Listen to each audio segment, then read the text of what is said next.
In just a few short years of acting, David Berry has already appeared in some of our favourite shows, from Home and Away to A Place to Call Home, and currently starring in Outlander. And while he's been busy on screen, writer Bevan Lee has been busy behind the scenes. Yeah, check this out for an impressive list. All Saints, Always Greener, Winners and Losers, Packed to the Rafters, and of course, A Place to Call Home.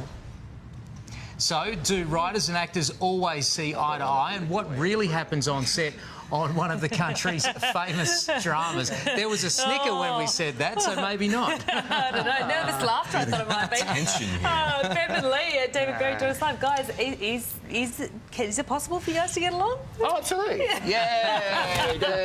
Hey. Now, look, you write it and you sort of see it your own way, and these guys come in and you go, well, of course that's what it is, and of course that's how you say it, but sometimes, you know, they don't get it, and you have to discuss it, and there are times when if they can't do it, they're the ones hanging out there in the breeze, and you've got to adjust the text to help them to not be, you know, out there sort of naked feeling foolish. Yeah, you're behind, I guess, so many of these, you know, wonderful TV shows that we've grown to love over many years in Australia. Where does it start? Does it start with a character, an idea, a time? Where do you begin? Place to Call Home, they all start in different ways, but A Place to Call Home started with, and I don't know where she came from, I had this image of a woman on the prow of a ship, and it wasn't Kate Winslet and Leonardo DiCaprio, but just a prow of a ship going from somewhere to somewhere. I didn't know who she was, and she was just there, and I saw her. And I just started to ask myself questions about her, and I was wanting to do a new show, and I was not finding anything in the modern day that really compelled me. So I thought, well, what about going back into the past? And that was it. And then I suddenly thought of her rescuing a young man who was going to jump over the side of the ship, and then it took off from there. What kind of preparation for you, David, is required when you're doing a period piece? Well, we had 6 seasons on this, so it got progressively easier as the seasons went on. After 6 years, I got more into it. I think the most challenging season for me was probably season 2, where Bevan threw a bit of a curveball with the shock therapy and all that kind of stuff. So I had to do a lot of research on that. But as the seasons went on, I think all of us, and myself included, just grew into our characters, and maybe the writers too. I guess we just it sort of came from a more organic place, and you just kind of lived that character. It becomes terribly real to you.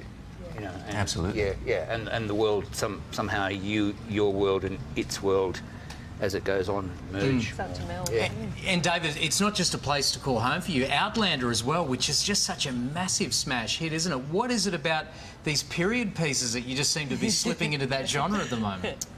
That's a good question. Have you got that Clark Gable quality about you? Yeah, it's that idle face. Bev tells it like it. Yeah, I do. Bev knows. But is that a challenge, I guess, you know, trying to get all those little nuances? You'd think right? it would be a challenge because it's a different time period, but actually everything is there to help you, because all the budget goes into the costumes and the sets, and it's really all there to just kind of world build, and that's the most exciting thing to do as an actor.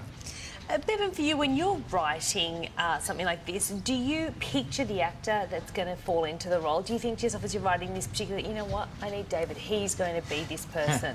No, you sort of... With my new show, I wrote specifically for a couple of people because I really, really wanted them. With Place, I wrote it and I had a very clear image in my head. So when those people appeared in the auditions, they leapt out, like Marta just leapt out. David leapt out, and then I thought, I think there was a thing that maybe you might have had another job, and we thought we weren't going to get you. Here's the exclusive. I didn't get the role to begin with. It was that's right. No, that's right. I'd forgotten about that. I didn't actually audition for it. I'd forgotten about that. And then someone said no, and then they brought me in, and then, that's right. Then I got the job. Now it's coming back to me. So obviously you weren't picturing me at all. Hey, Bevan, just quickly, we teased that you were going to give us a tip, like just one good tip for budding writers to, I guess, create the perfect script. Never go with your first draft. I forget who said it, 90% of writing is rewriting. I go over those scripts, you know, like on my new one of my scripts I think is about the 11th draft, I think. You know, and I'm writing it myself, I'm not challenging other people to do it. And you just got to keep working it and honing it and playing with the dialogue and the cadences of the dialogue, and not just sort of stick with what's your first thought. Okay. So, yeah. Good advice. Keep it. I think so. Bevan, David, thank you guys so much for joining Thanks, us. gents. Place to Call Home Season 6 and the complete box set is available to own on DVD. That is from this Wednesday.